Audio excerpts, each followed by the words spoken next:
Boy, do I have a special treat for all of you. Joining me here on this video, I can't believe this is actually happening again. He's been here once before. He is back exclusive here on World of Geekdom. I am so happy to announce the director of Star Wars The Last Jedi, and he'll be doing a new film coming out called Knives Out.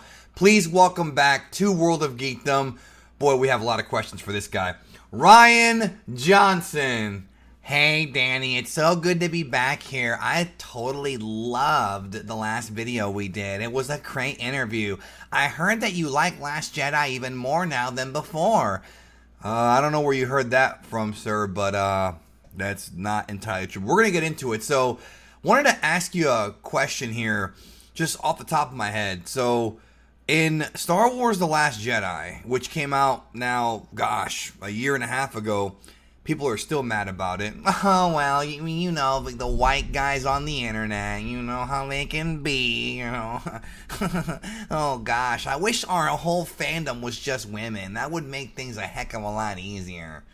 Well, I don't know if most women buy all the Star Wars toys and the merch, and I mean, I'm pretty sure if you look at the demographics, I would think that it's a little bit more male heavy. I mean, even Kathleen Kennedy said that, but no, my question is this. So, if Supreme Leader Snoke can, from a far distance, use the Force to pick up and throw Hux anywhere he wants to and humiliate him, why didn't he just give Poe Dameron a heart attack?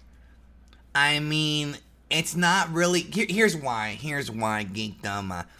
Princess Leia can use the Force, right? I mean, you know that. You saw that wonderful scene where she almost died, but we gotcha. We gotcha.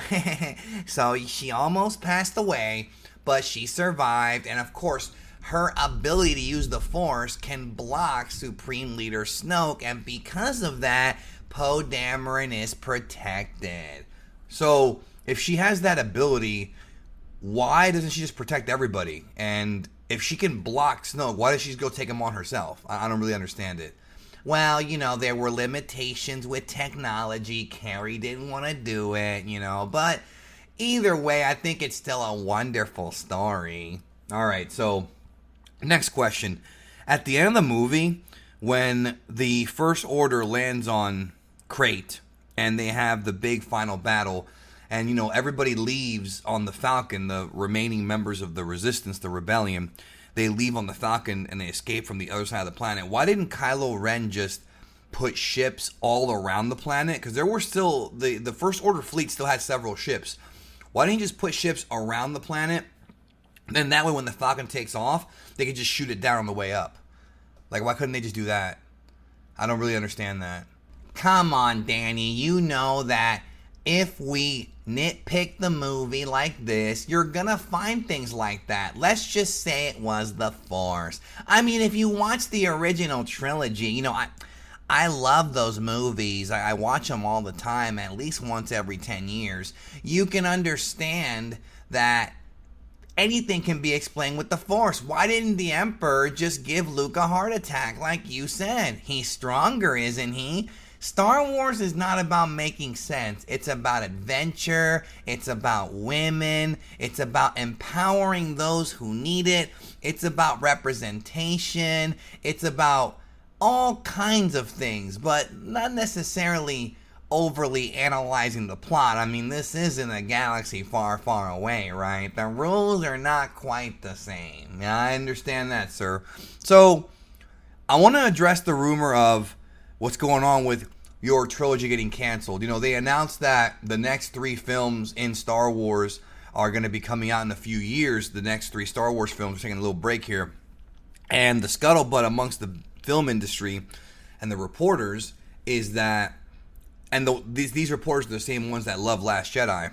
You know, the ones that Disney conveniently invited to the park and gave them free access. You know, those same reporters, they're saying that your trilogy's been canceled. Is that true? Oh, come on.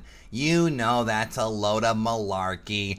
Kathy was at my house the other day. We had a tea party and everything. I gave her my ideas for the next movies, and they loved them. They loved those movies. She loved the ideas. No, my trilogy's not canceled, but it's probably going to take a few more years for it to come out. It's the way I'm seeing it, but that's okay because Knives Out will be out soon, and Chris Evans is in the movie. That's right, Captain America in one of my movies. I can't wait. Yeah, I'm wondering how you're gonna butcher that character. So, question. I'm just kidding, sir. I know. I'm just kidding.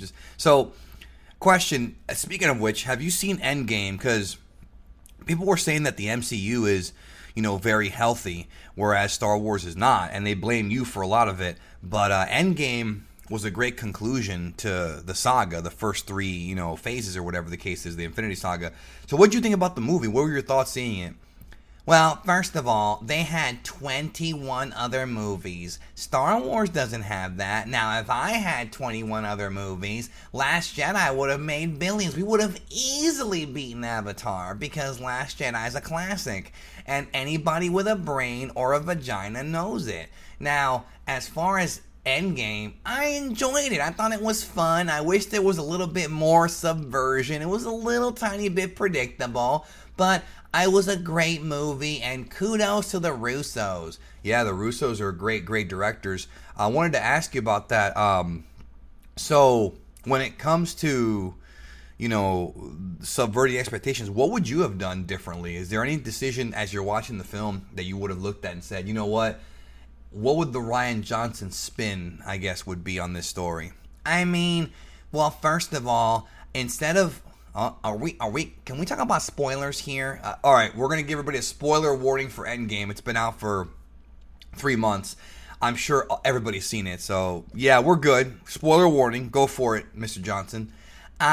Well, my favorite scene of the movie is when Tony goes back in time and meets his dad. But that would have been better if he met a janitor who he thought was his dad. And then he could have told him his whole life secret, and then the janitor would have just stared at him. It would have been so funny.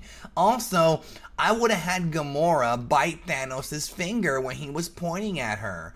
I mean, it worked in my movie. We had to cut it out. But gosh, Rose Tico is a great character.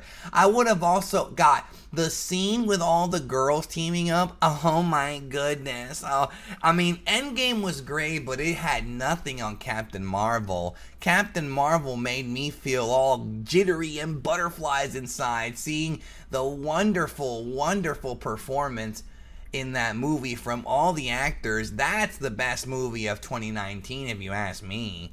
So, you're a fan of Captain Marvel and Brie Larson. Oh, I love Brie. I want her to be in my trilogy. I'm sure you do. So, speaking of the next trilogy, what'd you think about the Game of Thrones final season? It got a lot of slack.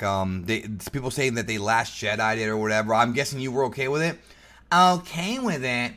I loved it. God, it was so brilliant the way they made those decisions. Who cares about what George R.R. Martin? I mean, why are there so many writers named George that are overrated? Who cares about the source material? George, what a name. No, it was a great ending. I thought it was brilliant. I was on the edge of my seat the entire time, and I can't wait to see what those guys do with Star Wars. Yeah, I guess that could work. I guess that could be interesting, to say the least. Well, I mean, they're gonna have their trilogy up first, which really I should have mine, but it's okay because they did such a great job with Game of Thrones that I'm willing to step aside for just a few years. I've got other movies too. All right, so that's fair. I'm glad you're still working in the business.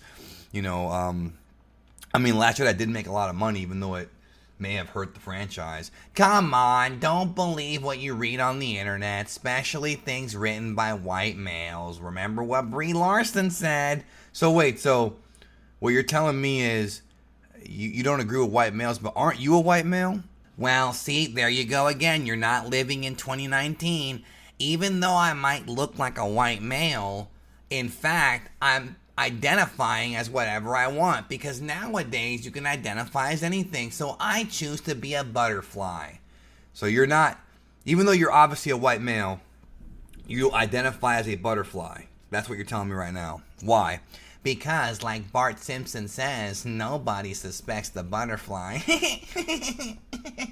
I appreciate your sense of humor there, sir. Very much. So, did you think that, looking back on Last Jedi, that the film was too nihilistic?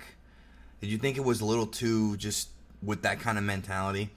Well, I mean, it's the modern era. We can't really tell stories of heroes. It doesn't work anymore. People are bored.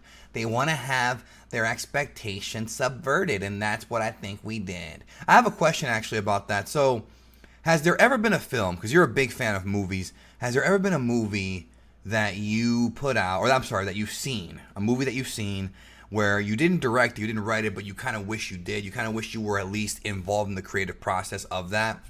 Yeah, I wish I wrote the original Star Wars, because Princess Leia would have destroyed the Death Star, her and Mon Mothma, but that's another story. I really wish I directed and wrote the 2016 Ghostbusters. Oh my god, Paul Feig is a brilliant comedic writer. I wish I was that funny. You think I'm funny, Danny? I wish I had that kind of talent. Those girls were amazing. What a great story. The villain was compelling. I couldn't believe there was a movie this good out that year, that summer. Yeah, I don't know if I agree with that philosophy, but certainly is your opinion. So before we wrap it up here, I just wanted to close on anything you want to say to the fans of you and of Star Wars and everything. Just close out. Well, I want to thank everybody who went to go see my movie. You helped me buy my third house in the Philippines, and that's very nice of you.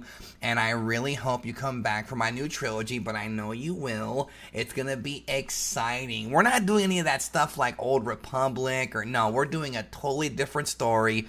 It's about a prostitute who's an alien who has to find herself. It's going to be fantastic. I hope Disney lets me make it.